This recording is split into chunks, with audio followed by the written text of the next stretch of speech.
So you wear so many different hats, so many different talents. Did you envision doing this when you were a kid and thinking about what you wanted to do with yourself in life? From the time I was a little kid, I mean, 3 years old, the first memory I have is of me performing and entertaining, and I loved the feeling. I loved it. I was always a ham. I was always the one that, the class clown that was always making the kids laugh and getting into trouble. And so at 6, I started doing impressions. At 3, I started singing. At 6, I started doing impressions. And at 10, I found a puppet. Found a book on how to be a ventriloquist. I got some puppets and started doing it. I knew from the time I was about 10 and a half to 11 that I wanted to do it professionally. I started dreaming of getting those, clubs and other things. I was playing birthday parties and children's church and stuff. And it was always a dream of mine. It took a long time. It took me 32 years to get there, but Yes, but decades you spent. I mean, you were on the road. You did state fairs, county fairs. You tried so many different venues, right? did. Yes, I went all over the country. I played fairs. I played elementary schools mostly. I mean, the last maybe 6 years before America's Got Talent, I was doing elementary schools all over the country. So I would come in and I'd perform for first graders or fifth graders or third graders. Occasionally I'd get a junior high or a high school, which was different. And then I was doing fairs, and most of those fairs would always stick me on the little stage, maybe next to the petting zoo or over, near the where all the rides are and everything. And it's just a nightmare. But it was a paycheck, and I was really happy to be doing what I love to do and getting paid for it. So it was depressing sometimes, and I did a show one time and only one person showed up. It was a 1,000-seat theater. Only one person, was at the show. That was very depressing, very, very discouraging. And that was only a few months before America's Got Talent. So interestingly, how everything just kind of went nuts after.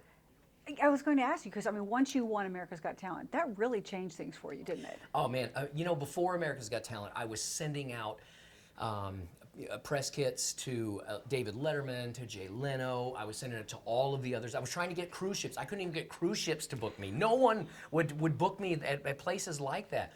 No casinos would book me. No one. I could play elementary schools and fairs, and that was it. And then I went on America's Got Talent, and oh my gosh, everything changed so fast. It was like overnight, within 2 months of winning America's Got Talent. And by the way, I never thought I would win the show. Yeah. I thought I was going to get on, and I'd be able to raise the price of my elementary school tickets. That's what I thought. So never even had, in my wildest imagination, never thought I was going to win it. And then 2 months after I won America's Got Talent, the Las Vegas Hilton booked me for one night. It sold out in 4 hours. They booked me for another night. It sold out in 4 hours. So they booked me for a year, sold out the entire year. And during that time is when the Mirage came and started looking at and decided they wanted to make me their main headliner. So And it just overnight, it was so crazy. That's wonderful. So what changed on the home front for you after you finally got these big contracts? Did your life change? Yes, my entire life changed. I was finally able, for almost 20 years I traveled, because I wanted to entertain for a living, and there was no real place where you had a home where you could just entertain it out of that one place, So it was about 10 to 11 months on the road every single year for almost 20 straight years. So everything changed when I got that Vegas contract. Now I have a home. I sleep in the same bed almost every night. Here I'm in Tulsa tonight, but those are few and far between. We do them every few weeks. We'll come on the road, and it's great to just get a little get out. I just ate chicken fried steak from Toby Keith's, here. Yeah, and my wife is from Hawaii, and I finally got to give her a good chicken fried steak. I've been telling her about chicken fried steak for years, and I'm like, baby, you got to try this. And now, Toby Keith, thank you, Toby Keiths, for giving me a chicken fried steak my wife could enjoy. Did she like it? She loved it. Yes, Okay. she's sitting there. She keeps going, another bite, another bite, another bite. Yeah. But everything changed because suddenly I'm able to sleep in the same bed every night. We have 6 dogs. And just every night, I have a routine. I never had a routine before. It was a different hotel room. It was a different fair. It was a different school. And it was just constant, just no sense of real, just balance and serenity. Right. And now, and I don't party. So I live in Vegas. I don't drink. I don't smoke. I smoke cigars a little bit. I might have a glass of wine with a meal occasionally. But I don't get into all that. My idea of a party is after a show, my wife and I lay in bed with our dogs piled up on top of us and watch our favorite TV shows. Yeah. And that's what we do.